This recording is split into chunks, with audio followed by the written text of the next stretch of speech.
Well, back home, in the wake of the deadliest mass shooting in Colorado Springs history, people are left picking up the pieces.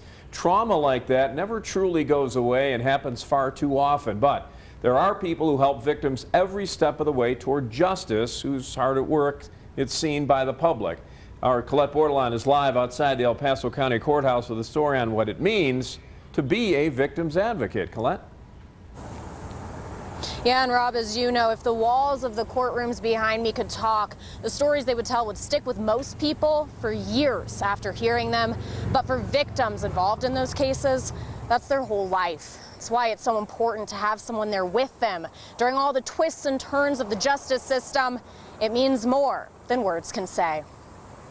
For Natalie's memory, I want to try to live the best life that I can. Names we never forget. And I'll make sure that justice is served, because my boy did not deserve any of this that has happened to him. And realities we can't imagine. I never really gave up hope completely, but it has been a long time.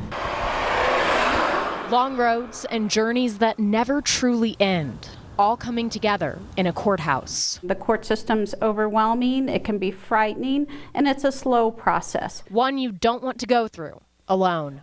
I support victims of crime or their families in homicide cases. For 14 years, Kimberly SORRELS has been a victim advocate, something many of the people she works with didn't know existed. So surprised that there are advocates, that there's somebody that will walk them through a process, will be there when they call or email or text, somebody that will sit with them in court. Restoring some kind of trust and humanity that was shattered by pain. It takes time, right? Time and patience. KOYETTE HANSON has helped with hundreds of cases. For me, it was always important to make a difference. A difference despite how hard it can be, especially when it comes to homicides. Definitely have teared up with victims when they have broke down. But remembering their role, guiding victims through the system. It's painful to watch someone go through that journey, and at the same time it's rewarding because I see such amazing strength come out of people in their worst possible moments.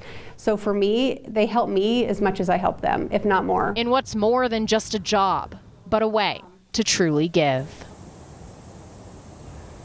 The Victim Advocacy Unit also makes sure people know how to apply for compensation for things like medical bills, lost wages, even funeral costs. Now, there's just over a dozen advocates with the DA's office here in El Paso County. However, they say they always need more because, unfortunately, those cases just keep coming in.